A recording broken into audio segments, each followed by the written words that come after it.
Brought to you bye रजनीगंधा। यूं ही नहीं ताज ताज बन जाता है। शिल्पकारों का हुनर और चुनिंदा संगमरमर ताज को नायाब बनाते हैं। कुछ ऐसे ही चुनिंदा जगहों से बस खास ही चुनकर लाता हूँ। कतरे कतरे को मैं हीरे सा परखता हूँ। यूं ही नहीं मैं रजनीगंधा बन जाता हूँ।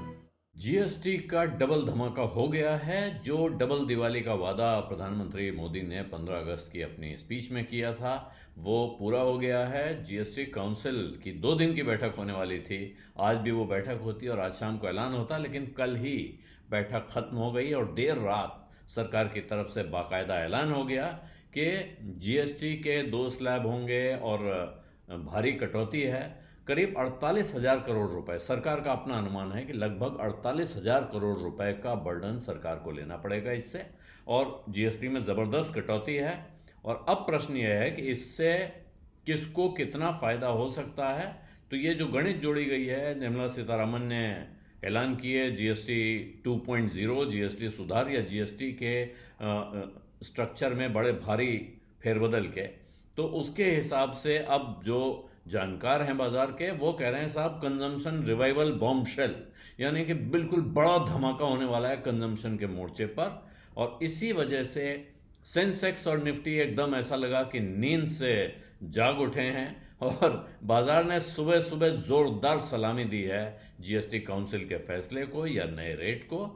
सेंसेक्स लगभग 900 पॉइंट उछला हुआ था सुबह और निफ्टी में भी 1% का उछाल था जब बाजार खुला है।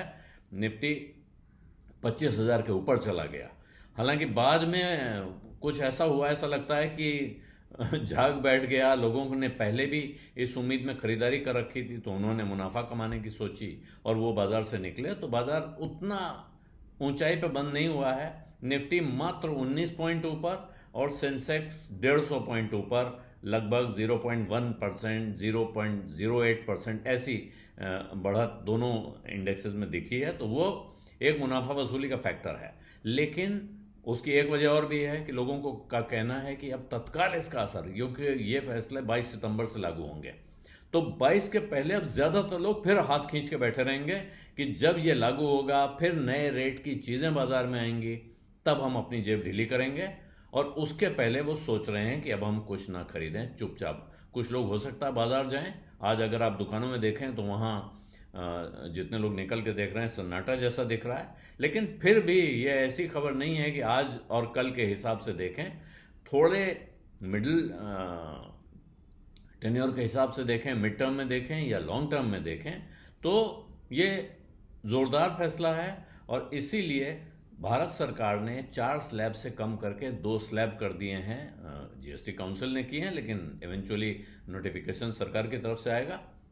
जो चीज़ें पहले 28% और 12% पे टैक्स होती थी, अब वो नीचे आके 18% और 5% पे पहुंच गई हैं। और ये बड़े पैमाने पे इसका कंज्यूमर्स को फ़ायदा होगा, इसमें कोई शक शुबा नहीं होना चाहिए। इसीलिए जानकारों का कहना है कि ये बड़ा क्रांतिकारी बदलाव है, भारी फायदा है और इसका तमाम सेक्टर्स को बड़ा फ़ायदा होने जा रहा है। वाइड स्पेक्ट्रम रिफॉर्म इसको कह सकते हैं कि यानी बहुत ज़्यादा इसका जो लाभ है वो बहुत फैला हुआ है। लेकिन जो बिल्कुल अल्टीमेट फ़ायदा होगा वो किसको होगा? वो कंज्यूमर को होगा और उसके बाद फिर वो घूम के आएगा इकोनॉमी में। ये उसका, जिसको इकोनॉमी का चक्र कहते हैं, अर्थव्यवस्था का चक्का घुमाना कहते हैं, उसमें उस इस्तेमाल करेगा। क्योंकि अभी पहले कंज्यूमर को कम दाम का लाभ मिलेगा जिससे वो खरीदारी करेगा, और जब खरीदारी करेगा तो इकोनॉमी में डिमांड आएगी, भारी कंजम्पशन होगा और उससे चक्का घूमना शुरू हो जाएगा। इसलिए सबसे बड़ा जहां इस समय बड़े विनर दिखाई पड़ रहे हैं वो है ऑटो सेक्टर, और वहां जो रैली आई वो भी उतनी तेज आई। जेफरीज का कहना है कि 350 सीसी से कम के जो 2 व्हीलर है, मोटरसाइकिल और स्कूटर, उनका जीएसटी स्लैब 28 से कम होकर 18% पे पहुंच गया है।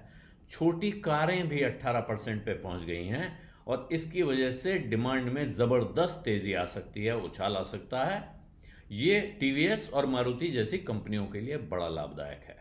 दूसरी तरफ एसयूवी में भी टैक्स कट हुआ। हालांकि वो सिन कैटेगरी में 40% टैक्स पर हैं, लेकिन अभी उसमें 50% टैक्स लगता था सेस मिला के, वो 40 पे पहुंच रहा है। तो ये महिंद्रा जैसी कंपनियों के लिए एक बड़ा सरप्राइज विन है और महंगी कारें बेचने वाली, एसयूवी बेचने वाली कंपनियों के लिए इसमें अच्छा फायदा हो सकता है।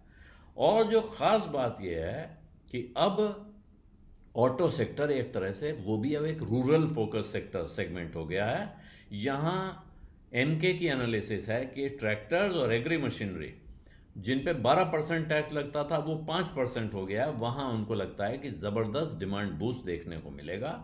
इतना ज़बरदस्त जो कट होता है जब भी, उससे किसानों के लिए खरीद की कॉस्ट कम हो जाती है और उनके लिए चीज़ें ज़्यादा अफोर्डेबल हो जाती हैं, वो उनको आसानी से खरीद सकते हैं।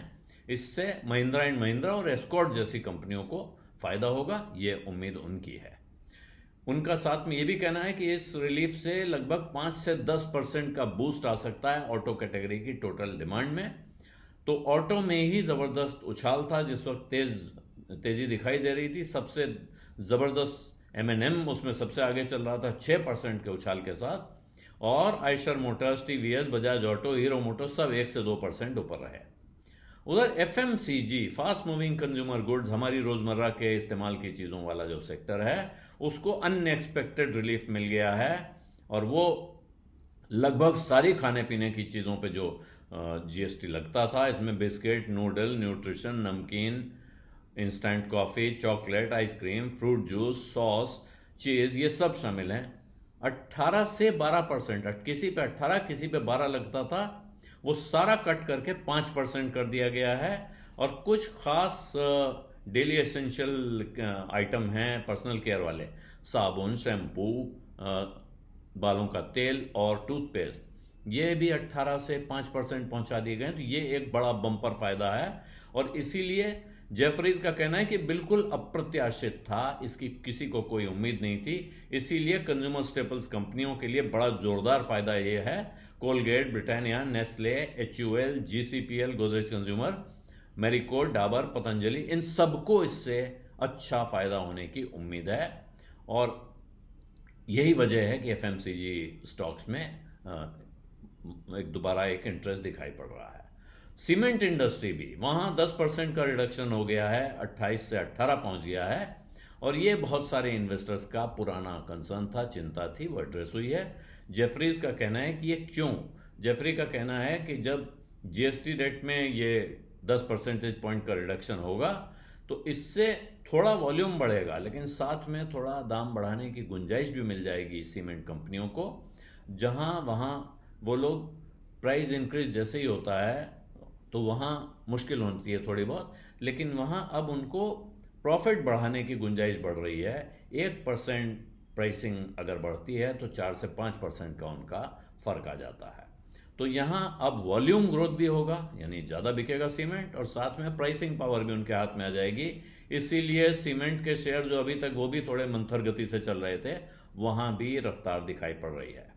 अब इसके क्या आगे के इम्प्लीकेशंस हो सकते हैं, इस पर भी लोग गणित जोड़ रहे हैं कि GST की जो फर्क पड़ेगा, GST के कम होने से जो डिमांड बढ़ेगी, उससे आगे आने वाले 4 से 6 क्वार्टर्स में, यानी 1 से 1.5 साल में 1% या 1.2% तक का उछाल आपको GDP ग्रोथ रेट में दिखाई दे सकता है। और ये क्यों बहुत सिग्निफिकेंट है, क्योंकि इससे जो डोनाल्ड ट्रंप की तरफ से लगे हुए टैरिफ का असर भारत की इकोनॉमी पे पड़ सकता था, वो निगेट होने के आसार बढ़ते हैं, संभावना बढ़ती है। और इससे थोड़ा शायद इंटरनेशनल दांव पेंच में भी भारत को मदद मिलेगी, क्योंकि जो लोग भी भारत के साथ इस समय बार्गेनिंग कर रहे हैं, ख़ासतौर पे अमेरिका, उसको ये समझ में आता है कि भाई भारत अपने यहाँ ही अगर इकोनॉमी में डिमांड क्रिएट कर ले रहा है तो शायद ये हमारे दबाव में उस हद तक नहीं आएगा जिस हद तक हम उम्मीद कर रहे थे। बीज अड्डा में आज इतना ही, इजाज़त दीजिए। धन्यवाद, नमस्कार।